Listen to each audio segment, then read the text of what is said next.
I'm Barrie Benson, and I'm a designer in Charlotte, North Carolina. My husband and I bought this house when I was pregnant with my first son, Billy, and I was on bed rest, and I was only allowed 10 minutes out of the bed. I saw this modern house for sale, and I thought, I'm gonna go check this out on my 10 minutes away.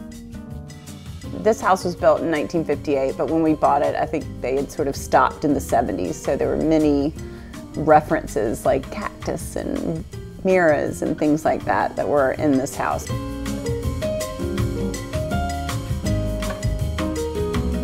So the foyer in this house is tiny. It is nice and quaint, and it's nice and moody when you walk in.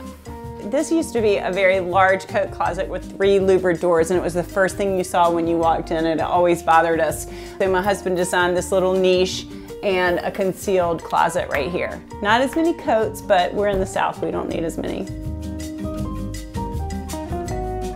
My husband's an architect, and we had been dating for 2 years. You know, I thought if anybody can buy a modern house, we can. And at the time, there was really, nobody was thinking that. His friends were like, so when are you gonna knock this house down? And I'm like, we're not gonna knock it down. When people ask me about this house and for me to describe it, I would definitely say 1958. It's got a Japanese modern feel to it. I think definitely inspired by Neutra and Eichler and some of the homes out in California. So this is my living room, and when we first bought it, there was white carpet everywhere, and we put hardwood floors down, and this was white. Everything was pretty much white. There was lots of like hanging baskets of plants. There was, you know, a very 70s vibe, even though this is a 50s house.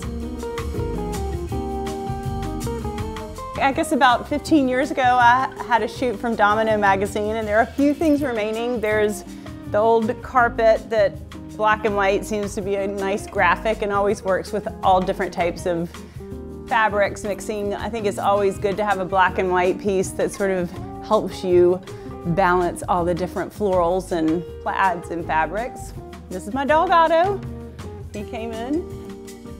I think everybody has their own color palette that they love. You can see it in their artwork, the way they dress. My color palette is definitely red, and you know, faded reds, orangey reds, purple reds, and I love blues. I love blues going purpley, and then more, you know, a peacock color. I do love green, so I think those 3 colors are always going through. I keep on thinking I'm changing all the colors in my house, and then I realize they just sort of rotate around the house, and they're all the same. The thing I love the most about this house is the windows, and just feeling like, you know, the outside is in. I feel like there are rooms on the outside of our house as much as there are rooms on the inside.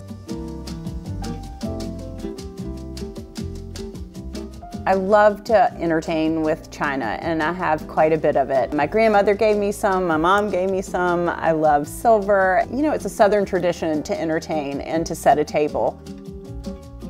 I recently traveled to India and brought home beautiful old bedspreads and tablecloths. It has the traditional floral, and it can be dressy and looks good with china, but it also can be a little bit casual, so I think it sort of takes the traditional dining room down a notch and looks good with china, and then you can use some of your more formal china and make it a little bit more casual for dinner.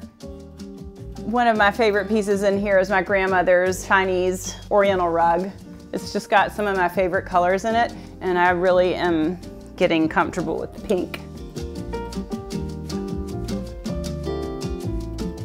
Although I love being in my living room, I am here more than I am in any part of the house. I love to cook. So the original part of this house, this actually was the laundry room and then a door to the outside. So we knew we needed a pantry and also the refrigerator. So the floors actually aren't original, but it was the original idea. When we bought the house, there was white carpet, but there was also white tile. So when we took the tile off, we couldn't save the original slate, so we just redid the whole entire thing. If I had to describe this house in 3 words, I'd say colorful, livable, and unexpected. Right now, my kids live in this house. They're teenagers, so they're lounging quite a bit. I think before that, they were moving a ton. It's been indestructible forever because I always have dogs, and the kids were always spilling things, and I'm always spilling things.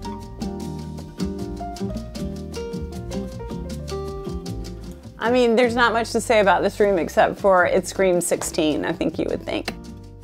I am one of those decorators that lets my daughters put posters on their walls, but this is one of those peelable wallpapers, so I think it's fine, right?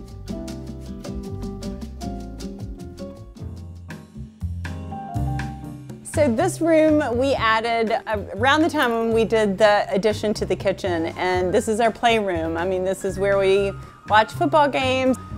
It has changed from when the kids were little. Lots of storage for kids' toys, and then now it's turned into more of a media room. So we built this immediately because there were so many toys when the kids were young. It was chock full, even things were like hidden behind the sofa. And so one thing I do like to do is when a TV has to be exposed and on a wall, it's sort of nice to sort of take the attention off the TV and do a gallery wall around it. We have this big sectional, and it feels a little like a Swedish forest to me, and also hides the stains.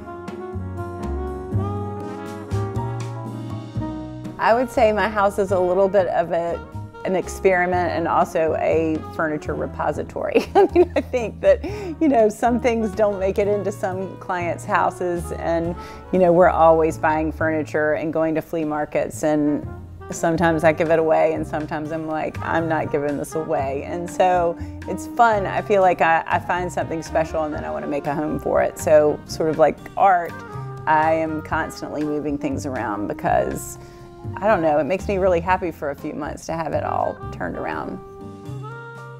I think all of my upholstery has some type of contrast, flange or trim or welt. I love how it defines the piece, and I feel like it gives it a little structure. I like to introduce quite a few colors into a room, and so trim is such a great opportunity to do so.